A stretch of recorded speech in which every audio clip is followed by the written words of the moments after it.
We are following some breaking news right now on Denver 7 News at 5 a.m. Russian troops are inching closer to Ukraine's capital.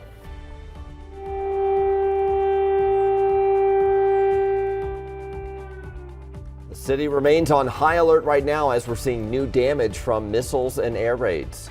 And here at home, Coloradans gather outside the state capitol, waving flags and signs and calling for peace. Many are also anxiously waiting to hear from loved ones abroad.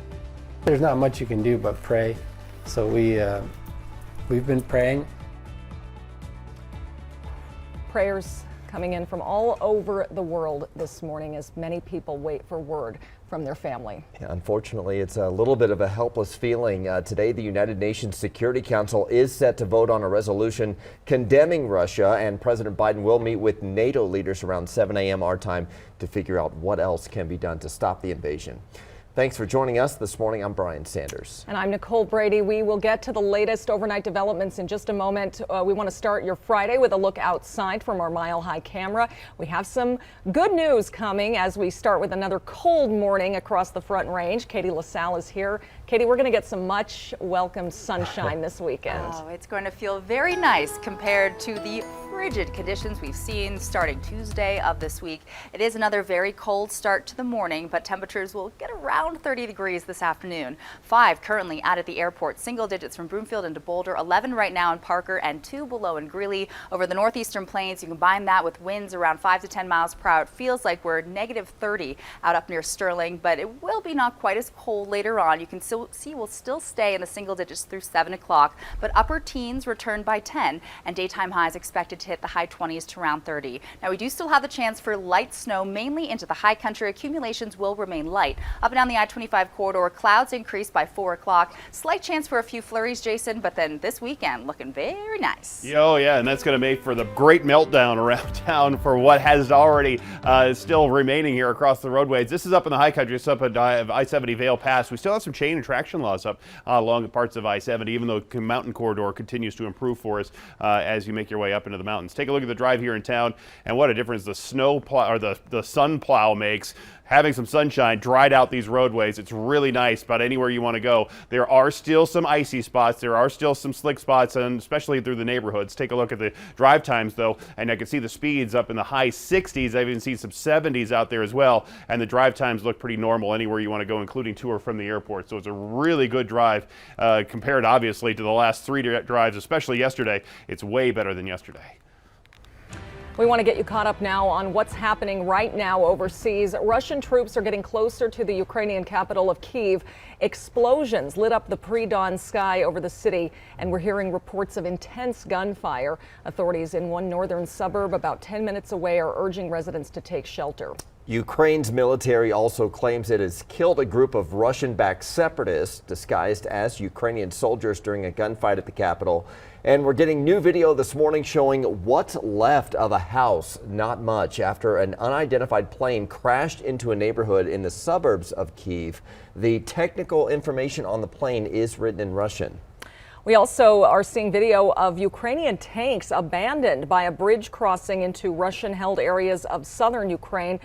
There have been videos of civilians driving around these tanks. CNN reports there was fighting in the area. Their crew saw 4 large shell craters and several people dead, but the Ukrainians seem to have been able to push the Russians back in that area.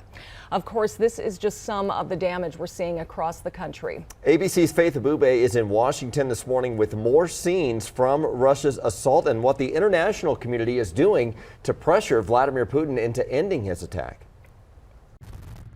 This morning, Russian troops in tanks and armored vehicles advancing on Ukraine's capital city of Kyiv, leaving in their path the wrenching destruction of war.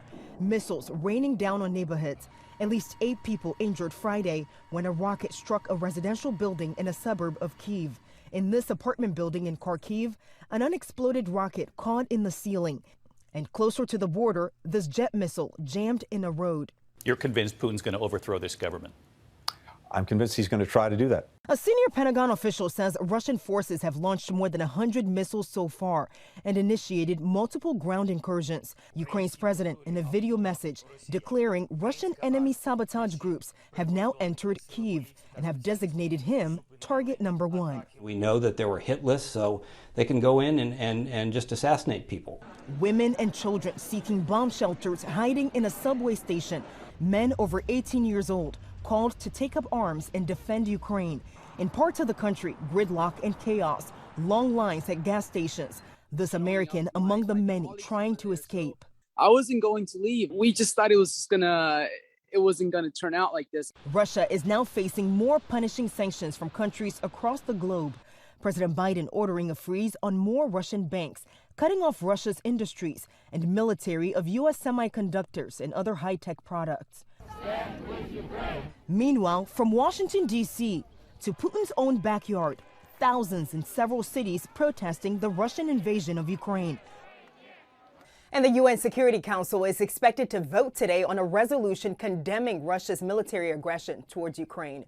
In Washington, Faith Abube, ABC News. Well, Governor Jared Polis here has also announced actions against Russia. He's directed his office to terminate any contract with a Russian state-owned company. He's also asking the state's Information Technology Office to focus resources on protecting the state from a possible Russian cyber attack. The governor added Colorado is ready to welcome refugees from Ukraine and is prepared to provide Ukraine with any support.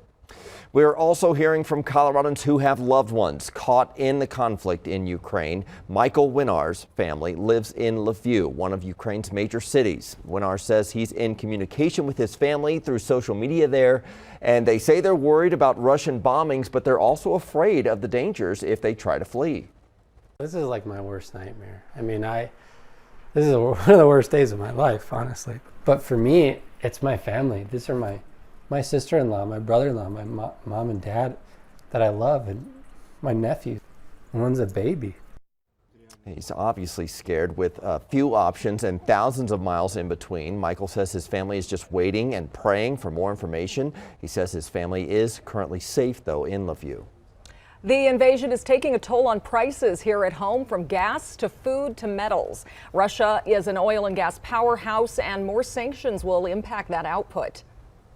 It's the instability of where are you going to get that product from. For example, Russia produces about 10% of the oil that the world uses, and they produce about 30% of the natural gas that Europe uses. So when you begin to see instability over there, it creates problems throughout the marketplace. Those prices then rise, and we end up having to pay more at the pump and more to heat our homes. Haley says Colorado is one of the top 10 oil producers in the U.S. and likely will not see the same level of price spikes as other states. Right now, AAA reports gas prices in Colorado are up just a penny overnight. But we're not just talking about gas prices here. Yesterday, Agriculture Secretary Tim Vilsack said it's too early to predict how much food prices could be affected, but prices of wheat, corn, and soybeans all surged yesterday. Russia is the world's largest wheat exporter. I spoke with Jack Buffington, the director of supply chain management at the University of Denver. He says it's the uncertainty in the market that's going to drive prices up. How disruptive will this be? Is this something that's going to last for 2 weeks, or is it something that's going to last for 2 months? And all the markets are trying to think through what's happening and predict this, and that's what you're seeing from the price increases. Yeah, on a brighter side, Buffington does not think the conflict will have a huge impact on the global supply chain. He said we likely won't see scenarios like the 70s where the U.S. experienced gas or heating oil shortages, just price increases. But the invasion could impact the price of metals along with gasoline. Analysts say Russia is a major producer of aluminum, nickel, and copper, and stricter sanctions could squeeze a market already facing supply shortages, from cans for food and drinks to microchips for vehicles and electronics. We will have continuing coverage of the invasion coming up at 5:30. We're going to hear from an intelligence expert about Russia's possible ultimate goals for the attack, and we're hearing from more Ukrainians living here in Colorado and the uncertainty they're facing. Meanwhile, back here at home, it is the last day for required masks in Denver schools. Now the district is turning to federal relief money to keep teachers in their classrooms. And I'll introduce you to this month's ARC ambassador who never wants to stop learning. Before we head to break, here are a look at some great photos across Colorado. You can play this live Zen stream anytime on the free Denver 7 Plus app for Roku, Amazon Fire, Apple TV, or Android.